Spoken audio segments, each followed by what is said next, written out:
Tonight, the urgent search continues for the shooter who opened fire on a car in northwest Jacksonville. That shooting left a 13-year-old boy dead and his football coach in the hospital. Tonight, family and friends of that young teen, they're gathering to remember him with a vigil. 13-year-old Prince Holland killed Saturday in a drive-by shooting as he was being driven home from football tryouts. And that shooting happened near the intersection of Moncrief Road West and Kings Road. 3 other kids were also in the car at the time. An 11-year-old and their 21-year-old coach who was driving were also shot. News4Jax reporter Marilyn Parker is joining us live. In Maryland, you reached out to the driver's attorney today. Do you know why the driver got an attorney? So that's not clear, but when I reached out to John Phillips, he said they are not going to give us a comment until his client gets out of surgery. Until then, we have a memorial here, and we're told more people are going to come out here tonight for a candlelight vigil. And detectives are also working to get solid evidence that could lead them to a suspect or suspects in this case.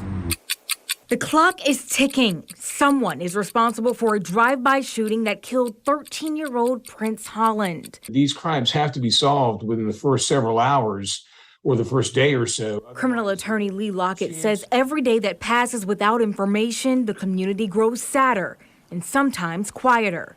JSO is going to turn to who can speak up. We learned the 21-year-old driver was shot 10 times while shielding the 4 children in his SUV.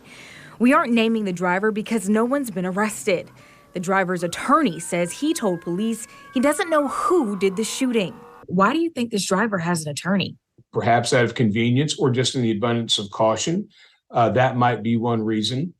Another reason might be that there might be a feeling that, he is the driver. He's the only adult in the car.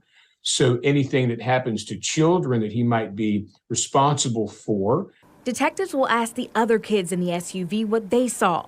JSO will likely revisit the scene, collecting physical evidence and surveillance. They can also put shell casings through a database to see if the gun was used in other crimes. They're going to need to work with prosecutors to come up with enough evidence to charge the shooter. And if they don't have enough evidence, they might not be able to make an arrest. Someone knows something. We can only hope for Holland and the community's sake that they speak up.